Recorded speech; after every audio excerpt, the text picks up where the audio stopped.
पायल की झनकार। रवि रोज़ शाम को अपने दोस्तों के साथ बगीचे में सैर करने आता था।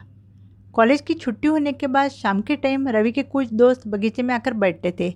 इधर उधर की बातें होने के बाद कुछ दोस्त अपने अपने घर चले जाते थे तो कोई कोई बगीचे में सैर करते थे। एक दिन रवि को घूमते घूमते एक पेड़ के नीचे दो लड़कियां बैठी हुई दिखी। उसमें से एक लड़की उदास बैठी हुई थी। दूसरी लड़की कुछ समय बाद वहाँ से चली गई। रवि ने चलते चलते देखा कि दूसरी लड़की हॉस्टल की तरफ जा रही थी, जो कि बगीचे के दूसरे बाजू में था। वह समझ गया कि दोनों भी लड़कियां शायद हॉस्टल में रहती है। अंधेरा बहुत हुआ था, इसलिए रवि और उसके दोस्त अपने अपने घर निकल गए।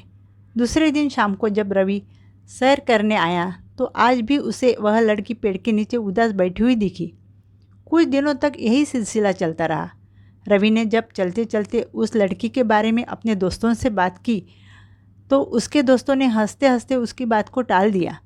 एक शाम को रवि ने बहुत हिम्मत जुटाकर उस लड़की से बात करने की कोशिश की, लेकिन लड़की ने रवि के कोई सवाल का जवाब नहीं दिया। दूसरे दिन भी रवि ने बहुत हिम्मत जुटाई और वह उसके बाजू में बेंच पर जाकर बैठ गया। रवि ने उससे कुछ सवाल किए, उसमें से उस लड़की ने सिर्फ एक दो सवाल के ही जवाब दिए और वह चुप बैठ गई। रवि ने उससे कहा कि तुम रोज़ यहाँ उदास बैठी हुई दिखती हो, इसलिए मैंने सोचा कि शायद मैं तुम्हारी कुछ मदद कर पाऊँ। लड़की बिना जवाब दिए वहाँ से उठी और धीरे धीरे अपने हॉस्टल की तरफ जाने लगी। थोड़ी दूर जाने के बाद रवि भी उठा और उसके पीछे धीरे धीरे जाने लगा। लड़की दिखने में बहुत सुंदर थी और शांत थी, चेहरे से एकदम मासूम लगती थी। उसने अपने पैर में पायल पहने हुए थे। जब वह हॉस्टल की तरफ जा रही थी तब उसके पायल की झनकार रवि के कान में धीरे धीरे सुनाई आ रही थी। पायल की वह मधुर आवाज़ रवि को बहुत अच्छी लगी। जब भी रवि उससे बात करने की कोशिश करता था वह उठकर हॉस्टल की तरफ चली जाती थी। ऐसा करीब करीब 15 दिन तक चला। 15 दिन के बाद रवि उसके पास जाकर बैठता तो अभी वह थोड़ा बहुत बातें करने लगी थी।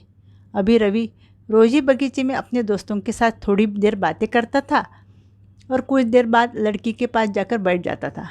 रवि ने उसका नाम जानने की कोशिश की, लेकिन लड़की ने उसका नाम नहीं बताया।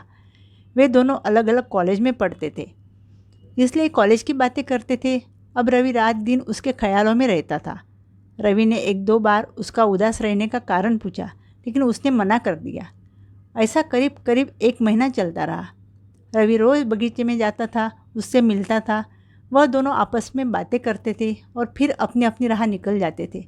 इसी प्रकार वे दोनों एक दूसरे से 1 महीना तक मिलते रहे। अब रवि उससे मन ही मन प्यार करने लगा था। लड़की को इस बात का एहसास हुआ था कि रवि उसे पसंद करने लगा है। एक दिन उसने अपनी सहेली को रवि से मिलकर उसे संदेश देने के लिए कहा। अगले ही दिन शाम को रवि जब बगीचे में गया तो उसको उस बेंच पर कोई भी नहीं दिखा, लेकिन वह खुद जाकर वहाँ बैठ गया और लड़की का इंतज़ार करता रहा। उसे लगा थोड़ी देर में वह आएगी। तभी उसे लड़की की जो सहेली थी वह अपनी ओर आते हुए दिखी। रवि ने उससे लड़की के बारे में पूछा। तब सहेली ने जवाब दिया कि वह आज नहीं आएगी क्योंकि उसका कल आखिरी पेपर है। तुम्हें मिलने वह कल ज़रूर आएगी। यह सुनकर रवि को बहुत अच्छा लगा। दूसरे दिन शाम को रवि जब बगीचे में गया तब लड़की पहले से ही बेंच पर बैठी हुई थी। रवि उसे देखकर बहुत खुश हुआ, लेकिन आज वह बहुत ज़्यादा उदास लग रही थी। रवि ने उससे कहा कि आज तुम सिर्फ मुझसे मिलने आई, इसलिए मैं बहुत खुश हूँ। तब लड़की बोली, तुम्हारे जैसा एक अच्छा दोस्त मुझे यहाँ मिला है, तुमसे मिलने तो आना ही था। यह सुनकर रवि को बहुत अच्छा लगा, लेकिन लड़की की उदासी देखकर रवि ने फिर से उसे उदास रहने का कारण पूछा। तब लड़की ने अपनी पूरी कहानी रवि को बताई। मैं इस हॉस्टल में 5 सालों से रहती हूँ। अभी मेरा ग्रेजुएशन पूरा हुआ। हमारे हॉस्टल के बाजू में जो लड़कों का हॉस्टल है वहाँ एक लड़का रहता था। मेरी और उसकी जान पहचान इसी बगीचे में हुई थी। हम दोनों इसी पेड़ के नीचे जाकर बैठते थे। देखते देखते दोनों एक दूसरे से प्यार करने लगे थे और पढ़ाई पूरी करने के बाद शादी करने का सोचा था। हमने दोनों ने मिलकर बहुत सारे सपने देखे थे, लेकिन एक दिन अचानक उसका एक्सीडेंट हुआ और वह उस एक्सीडेंट में चल बसा। उसके बाद मैं तो पूरी तरह से टूट चुकी थी, लेकिन हॉस्टल की मेरी जो सहेलियाँ हैं उन्होंने मुझे संभाला। उन्होंने मुझे बहुत समझाया। धीरे धीरे मुझ में बदलाव आ गया।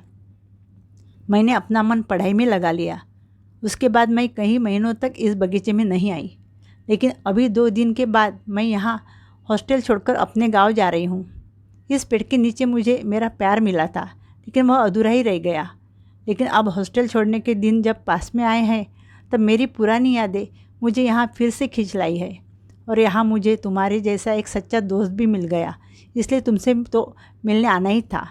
घर वापस लौटते समय साथ में कुछ अच्छी बुरी यादें लेकर जाऊंगी, और इसी के सहारे आगे की ज़िंदगी कट जाएगी। क्योंकि मेरे लिए मेरा पहला प्यार भूल पाना मुश्किल ही नहीं, नामुमकिन है, और उसकी जगह मेरे जीवन में कोई नहीं ले सकता। यह सब कहते हुए लड़की बहुत रो रही थी। वह आगे कहने लगी कि इसलिए मैंने तुम्हें मेरे बारे में इतने दिनों से कुछ भी नहीं बताया, लेकिन अभी घर जाने का समय पास आया है, इसलिए बताना ज़रूरी भी था, क्योंकि मैंने तुम्हें मेरा एक अच्छा दोस्त माना है। यह सब सुनकर रवि सुन रह गया। उसे ऐसा लगा जैसे किसी ने कुछ पलों में ही उसका दिल तोड़ दिया। परंतु लड़की की बातें सुनकर रवि को पता चला चुका था कि लड़की को उसके प्यार का एहसास हो चुका था।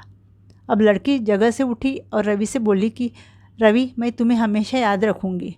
इतना कहकर वह अपने हॉस्टल की तरफ जाने लग गई।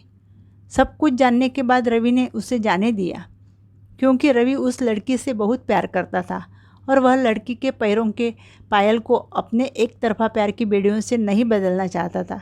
रवि उसकी तरफ सिर्फ देखता रहा और उसकी पायल की आवाज़ सुनता रहा। उसके बाद कई महीनों तक रवि रोज़ शाम को बगीचे में आता था, बेंच पर बैठता था और हॉस्टल की तरफ देखता रहता था। उसके कानों में सिर्फ पायल की आवाज़ आती रहती थी। उसे लड़की का नाम तो नहीं पता चला, लेकिन मन ही मन उसने उस लड़की का नाम पायल रखा था, और वह अपना दिल पायल को दे चुका था। जीवन में कुछ रिश्ते अधूरे ही रह जाते हैं, और उस समय की यादें हमेशा हमारे दिलों में रहती है। कभी कभी हमें उस यादों के सहारे ही जीवन में आगे बढ़ना पड़ता है। अब रवि यह बात समझ चुका था। अगर आपको मेरी कहानी पसंद आई है तो प्लीज़ मेरे चैनल को लाइक कीजिए, शेयर कीजिए और सब्सक्राइब कीजिए। Thank you.